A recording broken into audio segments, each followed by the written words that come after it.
بسم اللہ الرحمن الرحیم۔ السلام علیکم ناظرین، کیسے ہیں آپ؟ امید ہے آپ سب خیریت سے ہوں گے۔ اگر آج آپ لوگوں نے درود پاک نہیں پڑھا تو برائے مہربانی درود پاک پڑھ لیجئے۔ آج کا ہمارا واقعہ ہے ہمیشہ رف شیشہ بن کر رہو۔ ایک آدمی نے اپنے بیٹے کو سمجھانے کے لیے اسے ایک شیشے کے سامنے کھڑا کر کے پوچھا، بیٹا اس شیشے میں تمہیں کیا نظر آ رہا ہے؟ بیٹے نے جواب دیا، ابا جان دوسری طرف لوگ نظر آ رہے ہیں۔ پھر باپ نے اسے آئینے کے سامنے کھڑا کیا اور پوچھا، اب کیا نظر آ رہا ہے؟ بیٹے نے جواب دیا، ابا جان اب مجھے اپنا چہرہ نظر آ رہا ہے۔ باپ نے کہا، دیکھو بیٹے یہ دونوں ہی شیشے ہیں، ایک چاندی کا ملمہ چڑھایا گیا ہے تو اس میں اپنا آپ نظر آ رہا ہے، اور دوسرے پر کچھ نہیں چڑھایا تو اس میں سے تمہیں دوسری طرف لوگ نظر آ رہے ہیں۔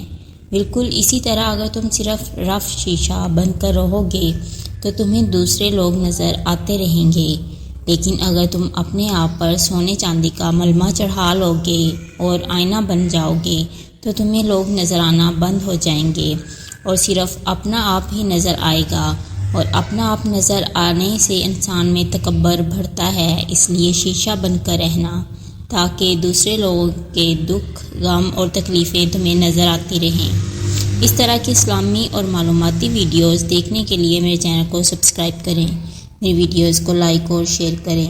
شکریہ۔